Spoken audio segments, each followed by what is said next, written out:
Welcome back, ladies and gentlemen, another week in esports. I'm your host, Lubu, and this is Week in Esports. Today I'm going to be covering a whole lot of stuff, so we're going to move through it pretty quickly. Hopefully you can follow along. League of Legends is going to be our first story, League of Legends news. TSM was able to topple Team Liquid over the past weekend and was talking shit the whole way. Bjergsen said that Team Liquid had no balls. He said no balls, but that was because Balls has retired. He used to play on Cloud9. TSM dismantled Team Liquid. TSM making a huge swing from their abysmal performance all season long into this now playoff area where they're coming up strong, looking to unseat everybody and put their name back at the top of the brackets. It's actually astounding to watch because they had such a terrible, awful season, and now that the meta has given a couple mid-assassins some more life, Bjergsen is back in the game and back murdering the dog shit out of his opponents. It just goes to show how much the strength of certain champions affects the strength of certain teams. Teams with very small play pools, with smaller champ pools, struggle harder when the meta shifts more drastically and their players can't keep up. But it's nice to see Bjergsen doing well. It's nice to see that he's able to carry TSM to greatness.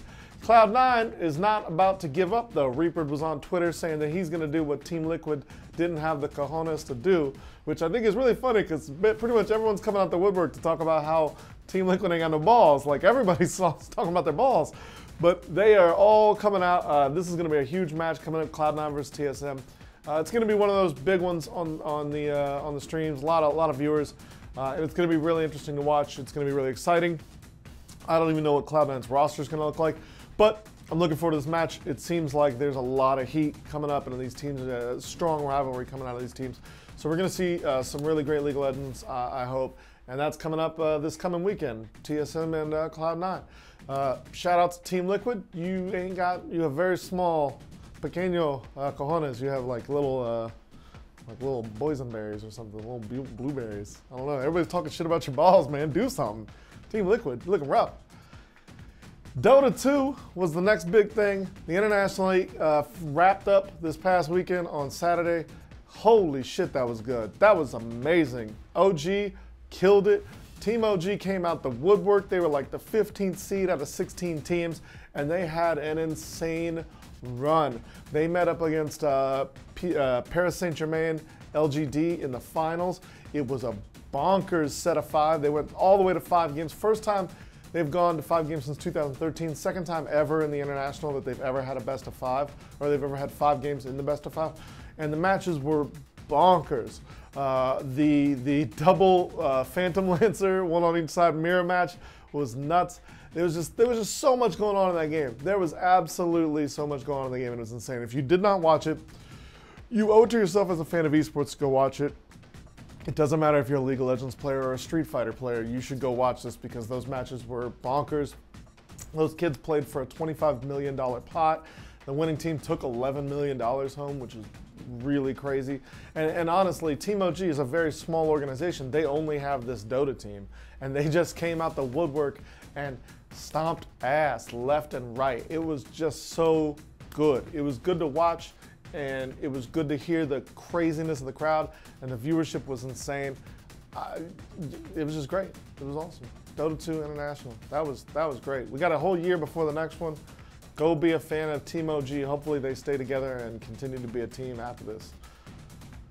Last thing I'm going to talk about today is the tragedy that occurred yesterday, which was the shooting at the Madden NFL tournament in Jacksonville, Florida. This is a real big deal to a lot of people. A lot of people talking about how, you know, there's a lot of takes on this. I work in a game bar very similar to GLHF Game Bar down in Jacksonville. I work in almost an identical establishment, and I understand how these establishments work and how this sort of situation works. And I just want to say that, like, shooting, I don't even need to say anything about shooting, right? The shooting is a fucking tragedy. You should not, don't publicize the guy's name, don't show his picture around, don't talk about his life. Fuck him. He's a garbage human, and he doesn't deserve any respect. He doesn't deserve anybody to ever talk to him or remember him. I don't even want to see his face. I don't ever want anyone to remember him. What we should remember is the people who lost their lives. We should remember the people who were hurt in that event, in that fucking tragedy, and that's what we should do, is talk about those people. As far as game bars are concerned, what are we supposed to do, right? Like, we have a security guy. Every bar has a security guy, but a security guy is not a military checkpoint. A security guy is not a trained soldier with a rifle and a metal detectors, and he's having people scan their bodies in as they come in. It ain't the courthouse, it's a bar. That's just the reality. And a security guy is not expected to put his life on the line. He's there to check bags and make sure that people aren't stealing or possibly like walking out of the business with alcohol, because that's a violation on us. The reality is that we just have to be ourselves and live our lives and go on and do what we have to do. We can't allow that to keep us from doing things. We're still going to have tournaments at our bar. We're still going to have big turnouts. We're still going to have our security guy there. And we're going to hope and pray that everybody is smart and adult and understands what they're doing and knows, and hope that in the event that someone crazy shows up who wants to harm people, that the police can show up and stop them, because that's their fucking job. And that's it. That's ultimately it, you know. We will strive to create a safe environment where people feel comfortable playing the game, and we always have done that, and we will continue to do that.